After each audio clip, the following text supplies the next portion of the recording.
You want the honest version, the one that doesn't sugarcoat the climb or pretend the map is straight. People always ask how long it takes to feel normal after quitting alcohol, as if there is a switch somewhere that flips from chaos to calm. For me, the first real sense of okay took about a year, and the first authentic good arrived closer to 18 months. That is not a prescription, only one person's trail. Bodies vary, histories vary, and sometimes damage lingers in ways no calendar can fix. Some folks step away from the edge with little lasting harm. Others carry scars that keep whispering, even after the bottle is gone. If you're fortunate enough to have avoided irreversible harm, the next thing to accept is that recovery moves. Like a river, not a ruler, bending around obstacles you didn't know were in the water. Age matters. Health matters. Family history matters. The amount you drank and how long you drank matter more than almost anything. Those two variables shape the landscape ahead. Then come the external currents you barely control, whether anyone has your back, whether your money situation lets you see a doctor or a counselor, whether the people closest to you are safe to lean on or part of the storm. All of that can speed or slow the return to steady ground. There is no magic number, but there are patterns you can watch for, and knowing the curves in the road makes it easier not to panic when a bend suddenly appears. The first illusion appears early.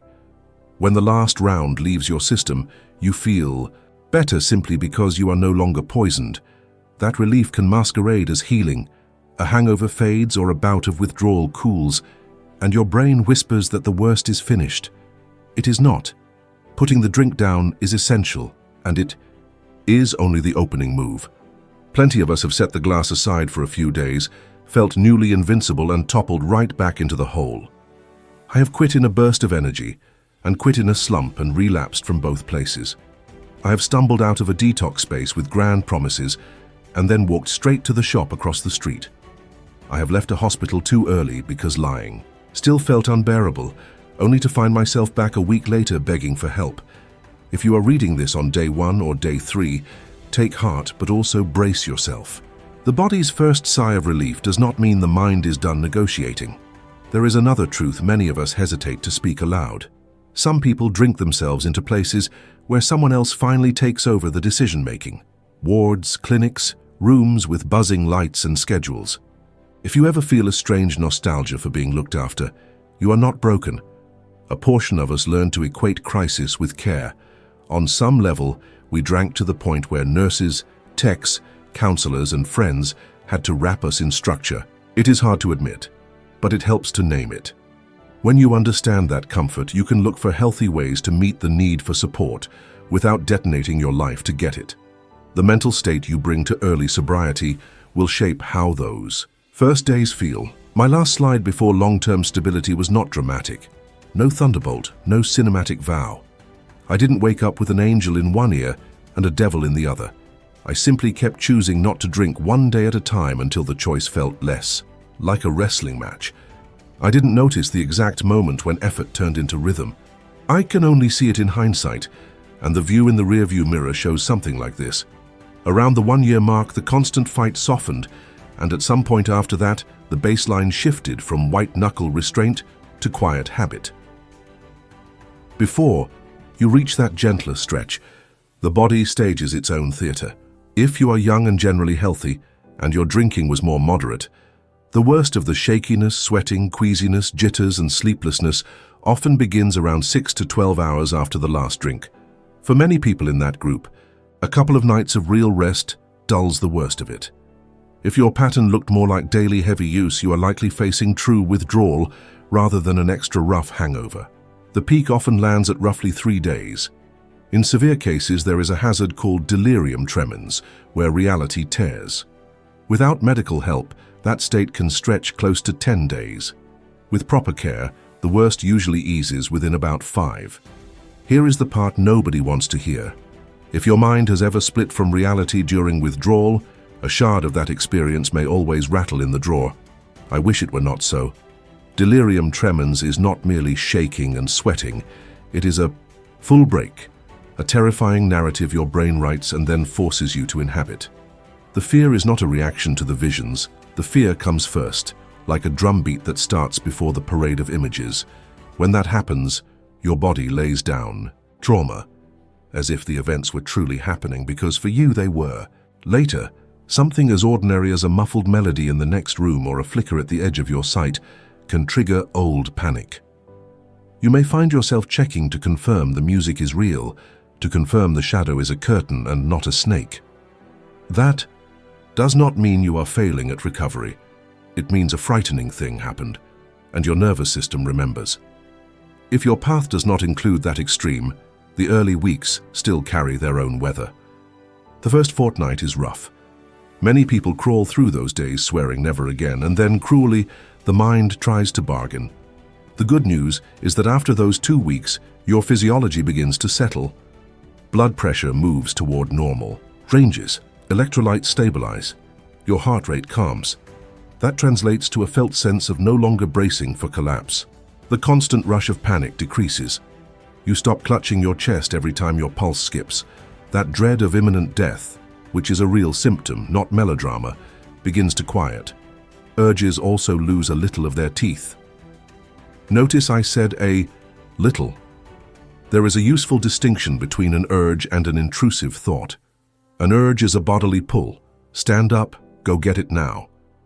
An intrusive thought is a stray idea that floats through. A memory of taste, a flash of ritual, a quick fantasy. I hardly ever feel urges anymore. Intrusive thoughts still knock, and I treat them like bad jokes from a stranger in an elevator. No argument, no analysis, just a small shake of the head and a private laugh. The thought leaves, and the day continues. Another. Mirage appears around this time for many people, the period often called the pink cloud. There is no official medical definition, though clinicians use the phrase all the time. Not everyone gets it, but when it hits, it can begin as early as the second week and drift for a month or 3 or even 6. The best description is a buoyant steadiness, not fireworks, more like sunlight breaking through after a storm. You feel capable, you feel proud. You sign up for a gym, you cook real meals, you walk with purpose. If it were up to me, that glow would be permanent. Enjoy it fully if it arrives. Just do not build your entire identity around it, because it fades. When it does, there is often a sag in mood, a slide toward what's the point. Part of the drop is simple physics. The higher the lift, the farther the descent. None of that means you did anything wrong. It means you are a person, not a machine. Sleep gets weird. Dreams turn cinematic.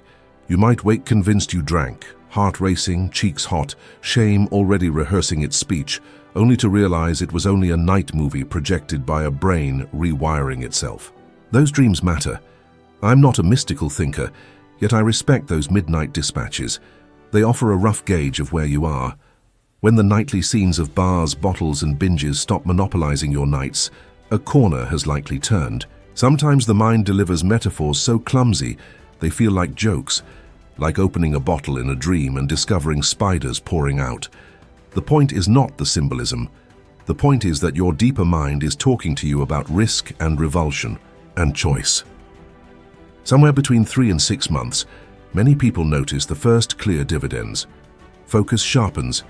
You string whole days together without thinking about alcohol. You can feel your mornings belonging to you again. Meals taste better. Joints stop aching. Your face loses that puffy look. This is progress, but keep a little humility close by, because the first half year is full of hidden tripwires. Anniversaries, weddings, funerals, promotions, demotions, arguments, celebrations. Every emotional spike, good or bad, used to come with a drink in your hand. The body remembers. Plan for the spikes. Bring a friend. Script your exit. Put a seltzer in your palm early. Build friction between you and the first sip. You are not fragile. You are prudent. At around the 6-month mark, sleep is usually measurably better, not perfect better. Thought patterns declutter. You start noticing real-world upgrades. Fewer apologies to make, fewer fires to put out, a bank balance that is not bleeding, health numbers moving in the right direction. You might even like your own reflection again. This is where something subtle happens. Up to this point, you have been doing sobriety. After half a year, sobriety begins doing you. The routine holds you. But there is another pivot ahead, a bigger one, and it tends to happen around the end of the first year. I will come to that in a moment, because there is a trap between here and there that deserves its own spotlight. The trap is thinking the grind is evidence you are failing. It is not.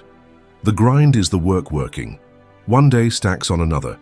The emotional thermostat swings less, the big storms shorten, the distance between the thought and the action stretches. There is more room to choose. You might still have a morning where a shadow at the edge of your vision spooks you, because once upon a time that was the first sign of madness.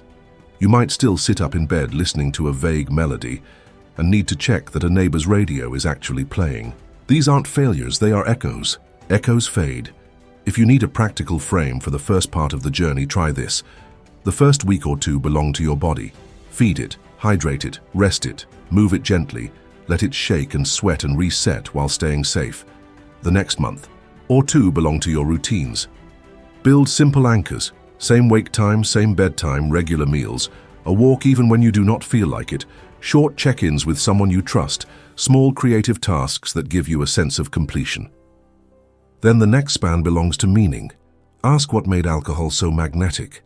Was it relief from pain, escape from boredom, social lubrication, a way to mute grief, a way to earn belonging, a way to kill silence?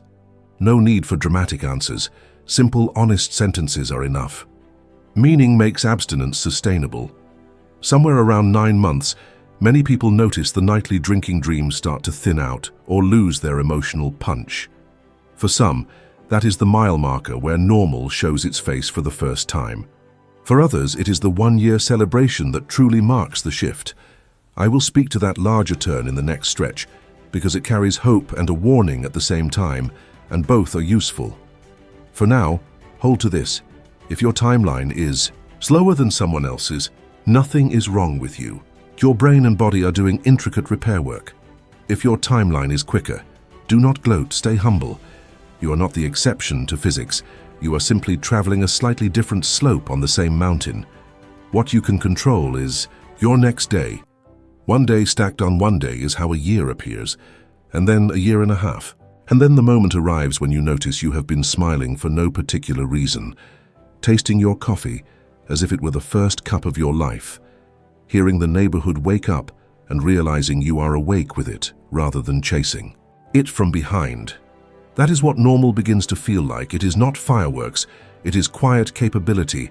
It is not merely the absence of suffering, it is the presence of steadiness, and it is possible. Let's pick up from the moment the calendar rolls over and your sobriety passes the 1-year mark, because that stretch often changes the texture of every day. The fight that used to live in your jaw and shoulders loosens. You wake and realize an entire morning has already happened without a single negotiation with yourself. That does not mean you have become a different species or earned immunity from trouble. It means capacity has returned. Around 1 year, many people finally begin to hear their own voice again after a long time of echo and static. You notice preferences that were drowned out, boundaries that feel natural instead of forced, tastes that belong to you rather than to the ritual. This is not about perfection. It is about continuity, about stacking ordinary days until they form a path you can trust with your weight. One quiet gift of this milestone is identity repair.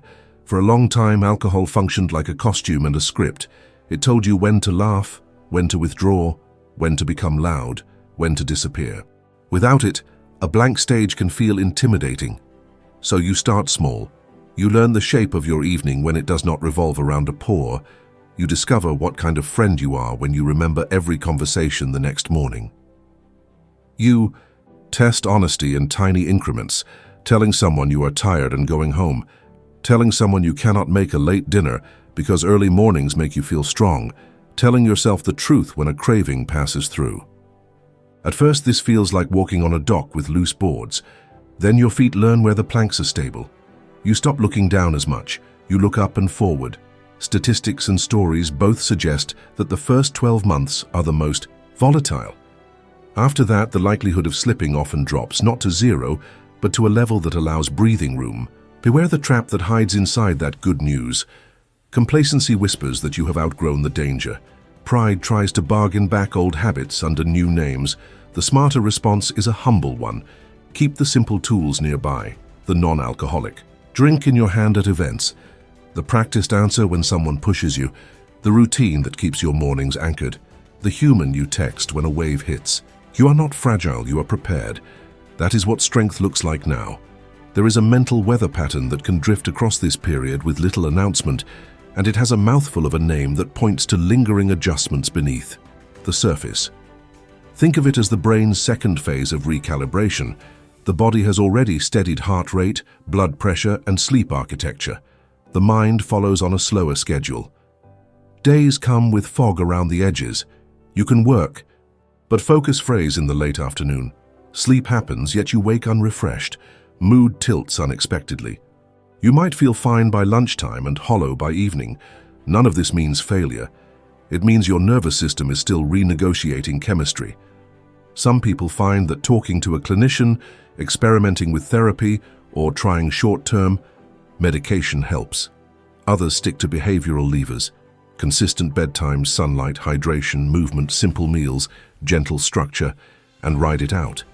Either path is valid. What matters is remembering that this haze is not permanent. A cousin to that haze is a phenomenon many people are startled to meet: the temporary dimming of pleasure. It is not the heavy hopelessness of classic depression. It is more like a grey filter laid over the world. Music lands but does not lift. A sunset looks correct but does not move you. Food tastes fine but rarely thrills. The mind gets nervous here, afraid that life will stay muted forever. It does not. Pleasure returns as circuits heal, and you can speed its comeback in practical ways. Choose small sparks on purpose. Step into morning light for a few minutes. Move your body every day, even if it is only a slow walk around the block. Create something tiny. A paragraph, a sketch, a simple meal you plate with care, because completed acts of making reintroduce satisfaction. Talk to people who make you laugh. Touch the ground with your hands. Name gratitudes in plain language. At the end of the day, do not chase fireworks, collect embers. Embers tended warm a whole house. Sleep continues to evolve. Those vivid, unsettling dreams, the ones where you drink in the dream and wake with a heart pounding as if it happened, begin to fade in frequency or intensity. Sometimes they still arrive, but you can watch them like a movie rather than live inside them. Your mind keeps teaching you that risk remains real and that choice remains yours. Cognitive clarity grows in ways you only notice when you catch yourself. Solving problems you used to avoid. Reading for longer stretches without rereading the same line. Listening all the way through when someone shares something tender. The world's sounds sharpen, not in a harsh way, but in a way that lets you locate yourself in the present. You hear birds again, you hear your own footsteps, you hear your breath. Social life rebuilds itself on sturdier footings. You realize some relationships were held together by the glue of shared intoxication and naturally loosen when the glue is gone. Other relationships deepen because you are present. You practice. Leaving a party when your energy drops instead of pushing through it. You learn to meet friends for breakfast or a long walk and find it more satisfying than the loudest night. You discover that a sober conversation at midnight can be more intimate than any drunken confession. You also get better at saying no without apologizing. When someone insists that you need a drink to relax, you smile and change the topic or step away. You do not owe an essay. Your piece is a sentence long: "No thanks, I'm good." Work and money often stabilize in the wake of all this. You start making fewer expensive mistakes. You pay bills on time, you catch up. You stop waking to check your phone for damage control messages you do not remember sending. Health numbers, if you track them with a professional, tend to drift toward normal ranges. Skin clears, energy smooths out, appetite balances. You may notice people telling you that you look different and meaning it in the ways that matter. Eyes brighter, posture more open, a face that carries less apology and more ease. Vanity is not the point, but visible repair is encouraging. It proves to you that time and care pay dividends. Around the 18-month mark, many people report a distinct shift from surviving to flourishing. Feeling good stops being an occasional visitor and becomes your standard climate with ordinary variations. You laugh, and the laugh comes from the belly rather than from a mask. You take pleasure in routine: clean sheets, cut fruit, a tidy, Desk, a shower before bed, and none of it feels boring. It feels earned. Gratitude shows up without you forcing it. You catch yourself in the middle of a simple task, and you realize you are content for no dramatic reason. That might be the most radical change of all. Happiness not as a spike, but as a baseline. If you keep stacking days, 2 years arrives almost casually, and this is when many people notice something wonderfully strange. They are not only better. Compared to their worst moments, they are better than they remember being before alcohol became a problem. The nervous system that once sprinted between chaos and collapse discovers stamina. Your attention is wider.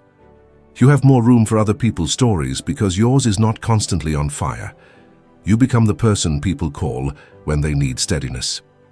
When you look back at your early promises to yourself, you smile at their earnestness and at how much you did not know and at how far you have come anyway. Triggers never disappear completely, so wisdom learns to expect them. Weddings, funerals, holidays, victories at work, heartbreaks, a long flight, a lonely hotel room, a family gathering that wakes old anger. Big emotion, good or bad, used to cue a pause. You can plan for those moments without fear. Identify your first move in advance. Hold something cold and non-alcoholic from the start. Eat before the event. Stand near the people who know your choice and support it. Drive yourself so you can leave when you need to. Keep a short list of sentences you can use to refuse gracefully. Practice a 5-breath pause the second a flash of desire hits. Inhale slowly, exhale slowly, repeat, and watch the impulse break into pieces you do not have to pick up. If a thought says, just one, answer it with humor, not a courtroom argument. A ridiculous thought hates being laughed at. If you ever feel wobbly, leave. No explanation required. You are allowed to protect your peace. On quieter days, strengthen the foundation. Curate your environment. Keep your home stocked with foods that make your body feel steady. Build a relaxing evening ritual that signals safety to your nervous system. Dim a lamp, drink tea, stretch your back, read a few pages, put your phone face down, breathe. Organize your mornings so that momentum is on your side before noon. Water, movement. A list of 3 tasks. Sunlight if you can get it.